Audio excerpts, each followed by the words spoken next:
Oh, Gundam. It seems like you're the only mecha series that seems to exist in this day and age that, well, at least leaves some kind of impact, I guess. But, you know, that's not for this video. That's not for this video, to say the least. I'm not here to talk about one of the fine quality series here. No, it's time to talk about the network test for Gundam Extreme versus Maxiboost! Wait, shit, I got that wrong. Fuck, hold on. Gundam Extreme versus... Shit! Gundam Extreme versus Maxiboost on! There we go! I got it. Wow, I got that wrong like 5 different times. Yeah. Oh shit, so let's go on. And why am I doing it so close after the Guilty Gear one? No real good reason other than they were close in release and they kind of recorded the footage wrong pretty close. And I don't have another video idea right now, so... Gundam. Gundam. Yeah, I like Gundam. I haven't watched a lot of the series, but it holds a special place in my heart, you know? The series I'm talking about is G Gundam. That's the one I like a lot. That's G Gundam. Yeah, that's the one I like a lot. That's the one. Yeah. You know. I'll get around to the other ones eventually. You know, because I get around to them eventually. I like Thunderbolt. Thunderbolt was a good one. I should watch the movie version of that. Totally should. Anyway, let's refocus here to the topic at hand.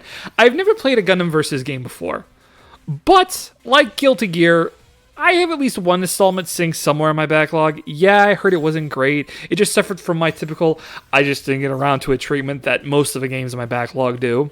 So I pretty much went into this as blind as someone could be, and oh man, oh boy, I did not have a clue. Now, the first thing that got my attention when I first booted this game was the large number of mobile suits to use. You know, I figured, considering this is just a network test, they wouldn't have, so they'll have, a handful of them available. But no, there was a sizable cast to work with. And I even saw a few oddball choices among them. Makes me curious to see how big the final roster is. Though, how many of those are usable is a question for another time. Oh, right, I should get around to the clueless part, right? Right. Okay, so when I first booted up the game, I wanted to see if there was some way to practice, before taking on the online. And thankfully, free battles with CPU were an option. I picked Burning Gundam, played a match, and lost within under a minute, as I struggled to understand how the damn game is played. I tried one more time before switching over to a more ranged suit, figuring that was a better choice, because my playstyle was a little too aggressive, it seemed like. This didn't work out great either. I kind of just gave up a fight against CPUs.